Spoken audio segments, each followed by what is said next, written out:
తెలంగాణలో రెండో విడత గ్రామ పంచాయతీ ఎన్నికల పోలింగ్ కొనసాగుతోంది. ఉదయం 7 గంటలకు ప్రారంభమైన పోలింగ్ మధ్యాహ్నం 1 గంట వరకు కొనసాగనుంది. మధ్యాహ్నం 2 గంటల నుంచి ఓట్ల లెక్కింపు ప్రక్రియ ప్రారంభిస్తారు. సాయంత్రానికల్లా ఫలితాలు ప్రకటించనున్నారు.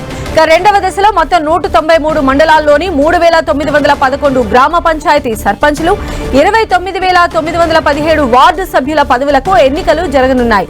12782 మంది సర్పంచ్ పదవులకు, 71071 మంది వార్డు సభ్య స్థానాలకు బరిలో నిలిచి తమ అదృష్టాన్ని పరీక్షించుకుంటున్నారు. మొత్తం 57,22,465 మంది ఓటర్లు 38,337 పోలింగ్ కేంద్రాల్లో తమ ఓటు హక్కును వినియోగించుకుంటున్నారు.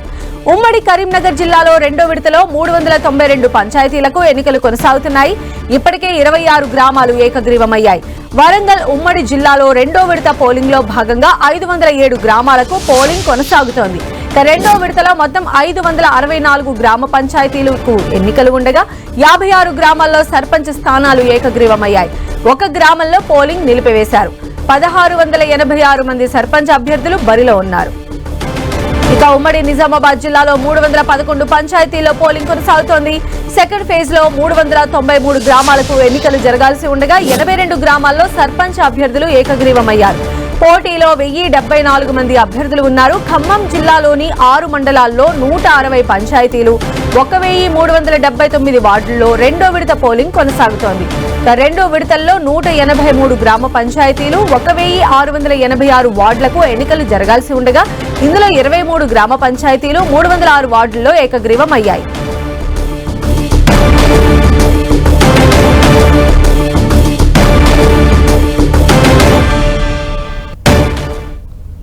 రెండో విడత ఎన్నికలు అయితే ప్రశాంతంగా జరుగుతూ ఉన్నాయి. మరిన్ని అప్డేట్స్ తెలుసుకుందాం. ఫస్ట్ ఖమ్మం నుంచి మా ప్రతినిధి సైదులు, అదేవిధంగా కరీంనగర్ నుంచి మా ప్రతినిధి సతీష్ మనకు అందుబాటులో ఉన్నారు.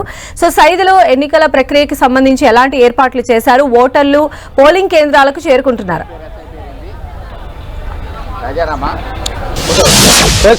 ఉమ్మడి ఖమ్మం జిల్లాలో రెండో విడత గ్రామ పంచాయతీ పోలింగ్ ప్రక్రియ కొనసాగుతుంది. ప్రశాంతమైన వాతావరణంలో కొనసాగుతున్నప్పటికీ ఒక విచిత్రమైన పరిస్థితి ఖమ్మం రూరల్ మండలంలో చోటు చేసుకుందని చెప్పుకోవచ్చు. గోళ్లపాడుకు సంబంధించినటువంటి పోలింగ్ కేంద్రానికి సంబంధించి బీఆర్ఎస్ పార్టీ అభ్యర్థి పోటీ చేస్తున్న అభ్యర్థిపై క్షుద్ర పూజలు చేశారన్న కలకలం రేపుతున్న పరిస్థితి కనిపిస్తుంది. మరోపక్క నేలకోటపల్లి మండలం ఆరేగూడెంలో రాత్రి గడ్డువామును కూడా తగలబెట్టిన పరిస్థితి కనిపిస్తుంది. మొత్తంగా చూసుకున్నట్లయితే శాంతి భద్రతలను కాపాడాల్సినటువంటి పోలీసులే దగ్గరుండి వివాదాన్ని రెచ్చగొట్టే విధంగా వ్యవహరిస్తున్నారని చెప్పేసి విమర్శలు కూడా పెద్ద ఎత్తున వినిపిస్తున్న పరిస్థితి. ఖమ్మం జిల్లాకు సంబంధించి కూడా మొత్తం 6 మండలాలకు సంబంధించి పాలేరు నియోజకవర్గంలోని 6 మండలాలు, అదేవిధంగా ఇల్లందు నియోజకవర్గాన్ని కామపల్లి మండలం సంబంధించి పూర్తిగా ఆ పోలింగ్ కొనసాగుతుంది. 160 పంచాయతీలకు సంబంధించి 451 మంది అభ్యర్థులు బరిలో ఉన్నారు. 1379 వార్డుల్లోనూ 3352 మంది అభ్యర్థులు బరిలో నిలిచిన పరిస్థితి కనిపిస్తుంది. దాదాపు 2,51,327 మంది ఓటర్లు తమ ఓటు హక్కును వినియోగించుకుంటున్నారు. దీనికి సంబంధించి కూడా ఇప్పటికే 23 గ్రామ పంచాయతీలు ఏకగ్రీవం అయిన పరిస్థితి. అదేవిధంగా 30 వార్డులు కూడా 306 వార్డులు కూడా ఏకగ్రీవం. కొత్తగూడెం జిల్లాకు సంబంధించి కూడా పూర్తిగా అశ్వరాపేట నియోజకవర్గానికి సంబంధించి కూడా అశ్వరాపేట, దమ్మపేట, పాలవంచ, బుల్కల్పల్లి, చంద్రుగొండ, అన్నపరెడ్డిపల్లితో పాటు చించుపల్లి అంటే అశ్వరాపేట, తర్వాత కొత్తగూడెం నియోజకవర్గంలోని కొన్ని గ్రామాలకు సంబంధించిన మండలాలకు సంబంధించి కూడా పోలింగ్ ప్రక్రియ కొనసాగుతుంది. 155 గ్రామ పంచాయతీలు, 1384 వార్డులకు సంబంధించి కూడా పోలింగ్ కొనసాగుతుంది. 16 గ్రామ పంచాయతీ కూడా ఏకగ్రీవమైన పరిస్థితి కనిపిస్తుంది. మొత్తంగా చూసుకుంటే ఉదయం నుండి జరుగుతున్న పోలింగ్ సరళి కూడా చాలా ప్రశాంతమైన వాతావరణం ఉంది. అయితే మొదటి దఫా ఎన్నికలు చాలా ప్రశాంతమైన వాతావరణంలో ముగించినటువంటి అధికారులు ఈ రెండో దఫా పోలింగ్ కూడా చాలా ప్రశాంతమైన వాతావరణంలో నిర్వహించాలని కూడా చెప్తున్నప్పటికీ కానీ పోలీసులు మాత్రం కొంత అత్యుత్సాహాన్ని ప్రదర్శిస్తున్నట్టుగా మనకైతే అర్థమవుతుంది. ఎందుకంటే 200 మీటర్లు దాటి అభ్యర్థులు ప్రచారాన్ని కొనసాగించాలి. అభ్యర్థుల ప్రచారం కొనసాగించాలి కానీ నేరుగా పోలింగ్ కేంద్రాల వద్దకే కొంతమంది అభ్యర్థులు వచ్చి ప్రచారం చేస్తుండడంతో అది ప్రతిపక్షాలకు సంబంధించి, అధికార పార్టీలకు సంబంధించి ఒకరిపై ఒకరు కూడా విమర్శలు జలు చేస్తున్నారు. ఒక సమస్యాత్మకమైన ప్రాంతాలుగా